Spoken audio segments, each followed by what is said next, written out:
It's anticipated releases time! Hi friends, it's Kay. Welcome back to my channel. And today I am bringing you part 2 of my most anticipated releases. This time it's going to be for May through August, and I am super excited to share with you all these amazing books I have found. So let's jump right into it. So disclaimer, some of these release dates may have changed since I last looked, and obviously these are not all of the amazing books that are coming out in this segment of the year. I just chose my favorites that I wanted to share with all of you, and I'm really excited about it. And I'm going to be reading the summaries because I am not good at pitching books I haven't read yet, as we have established.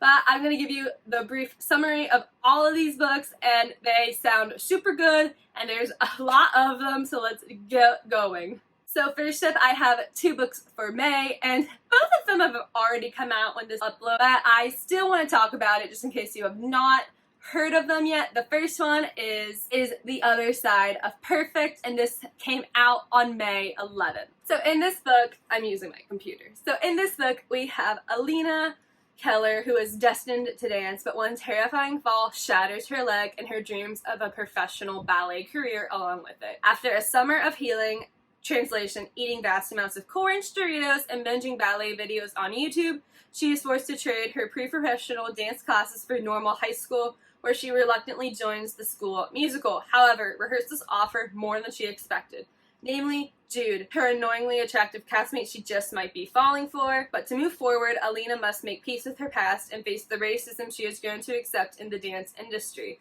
She wonders what it means to yearn for ballet, something so beautiful, yet so broken. And as broken as she feels, can she ever open her heart to someone else? Like I said, I love ballet books, and this one seems to be exploring a different side of it, especially the racism that is very prominent in the dance industry, and I am looking forward to how that is explored in this book, and I am super excited to get my hands on it. The next book I have for May came out May 18th, and that is Last Chance Books, and this is a bookstore contemporary, and I'm a sucker for those, so I'm very much looking forward to it. Don't you just love the smell of old books in the morning? That's the perfect line. Like, yes, sign me up, get me that pre-order copy. Madeline Moore does. Books and More, the musty bookstore her family has owned for generations, is where she feels most herself. Nothing is going to stop her from coming back after college to take over the store from her beloved aunt. Nothing, that is, until a chain bookstore called Prologue opens across the street and threatens to shut them down. Madeline sets out to demolish the competition, but Jasper, the guy who works over at Prologue, seems intent on ruining her life. Not only is he taking her customers, he has the unbelievable audacity to be extremely cute. But that doesn't matter. Jasper is the enemy, and he will be destroyed. After all, all's fair in love and book wars. This just sounds adorable. I am so excited to get my pre-order copy that should be coming in any day now. I can't wait for this. Now for the June books, the first book coming out in June is coming out on June 1st, and that is The Nature of Witches. And this is a witchy magical twist on the seasons and climate change, and I'm a sucker for fantastical environmental issues, so let's get it! For centuries, witches have maintained the climate, their power from the sun peaking in the seasons of their birth, but now their control is faltering as the atmosphere becomes more erratic. All hope lies with Clara, an ever-witch whose rare magic is tied to every season. In autumn, Clara wants nothing to do with her power. It's wild and volatile, and the price of her magic, losing the ones she loves, is too high despite the need to control the increasingly dangerous weather. In winter, the world is on the edge of disaster. Fires burn, storms rage, and Clara accepts that she's the only one who can make a difference. In spring, she falls for Sang, the witch training her. As her magic grows, so does her feelings, until she's terrified Sang will be the next one she loses. In summer, Clara must choose between her power and her happiness, her duty and the people she loves, before she loses Sang, her magic, and thrusts the world into chaos. Let's go. So the next book coming out in June that I'm so excited for because it's a sequel to one of my top 10 favorite books of 2020 is Seasons of Chaos. This is book 2, the final book in the Seasons of the Storm duology, and I cannot give you a synopsis of this because, spoiler alerts, And this is the conclusion. It's going to continue on from where Seasons of the Storm left off, where a major decision and choice happened, and we're going to now reap all the consequences of that and continue on from where we left off. I'm super excited. Go read Seasons of the Storm. It has elemental magic, found family, and 2 adorable, swoon-worthy romances, and go read it. The other book coming out also on June 8th is another sequel of a book I've read this year this time, and this is Of Princes and Promises. This is the sequel to Of Curses and Kisses, and this is also a fairy tale retelling. This one is The Princess and the Frog, and it is following 2 of the characters we already met in the first book, and it does not spoil anything for the first book, so I can read the summary for you guys. I cannot say names. Katerina Laval is determined to show she's still the queen of St. Rose's Academy. Sure, her crown may be slightly askew after her ex-boyfriend cheated on her, but she's a Laval. She'll find a way to march back in there, her hands clutching the strings of the whole puppet show. This time she's going to be untouchable. Raoul Copra knows that the moment he shared with Katerina Laval at the winter formal meant something. Surely she feels it too. He's a little uncertain how someone like him, socially inept to the point way past adorkable, could fit into her world, but he's loved Katerina for years. He knows they'll find a way. When Katerina finds out Alaric is taking a supermodel to the upcoming gala, she knows she cannot arrive without the perfect date.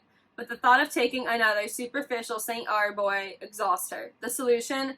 Sweet, but clueless, Raoul Copra and a mysterious pot of hair gel with the power to alter the wearer into whatever his heart desires.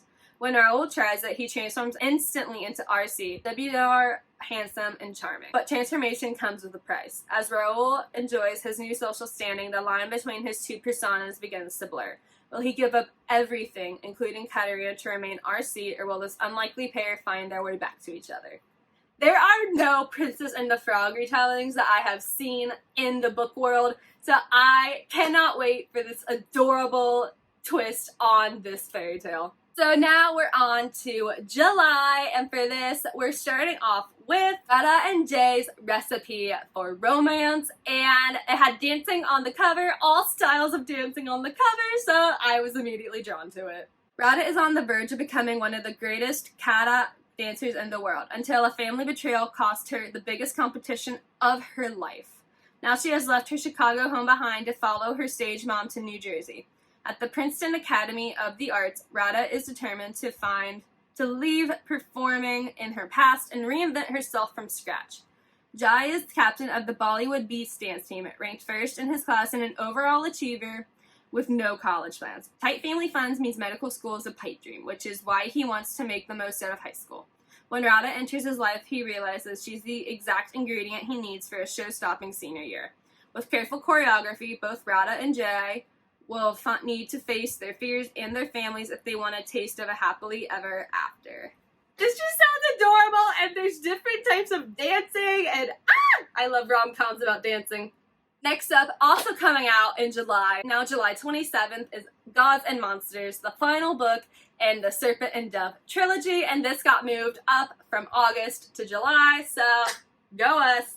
And, I feel like everyone knows this series already, and I obviously cannot say anything about Gods and Monsters because it's a spoiler zone, but basically all you need to know about Serpent and Dove, and that is that in this French-inspired world, a witch and a witch hunter are forced into holy matrimony, and follow their adventure from there with a bigger overlying issues and a very interesting protagonist, and it's fun, it's a great time, so I'm very excited for the conclusion to this series, and the cover, I personally love the gold and silver, so I'm very excited. And we are just racking in all the fairy tale retellings in this section of the year. So the last book I am bringing to all of you comes out on August 3rd, and that is If the Shoe Fits, and if you can tell by the cover, this is a loosely based Cinderella retelling, so let's go. After having just graduated with a degree in shoe design and trying to get her feet on the ground, Cindy is working for her stepmother, who happens to be the executive producer of America's favorite reality show, Before Midnight. When a spot on the show needs filling ASAP, Cindy volunteers, hoping it might jumpstart her fashion career, or at least give her something to do while her peers land jobs in the world of high fashion. Turns out being the only plus-size woman on a reality dating competition makes a splash, and soon Cindy becomes a body positivity icon for women everywhere. What she doesn't expect, that she may just find inspiration and love in the process. Ultimately, Cindy learns that if the shoe doesn't fit, maybe it's time to design her own. Let's go! Let's go, everyone! I'm excited. I love contemporary fairy tale retellings, and this one seems to have a really lovely message and adorable premise, and I'm super excited to get my hands on it in August. So those are the 8 anticipated releases I have for the months between May and August. Let me know in the comments if you are looking forward to any of these books or if you have any anticipated releases coming out in this span of these months. I would love to hear. I'm on the lookout for more books to have my eye out for. And if you like this video, please consider hitting the like or subscribe button. Until next time, I'm Kay. Thank you so much for watching. Bye!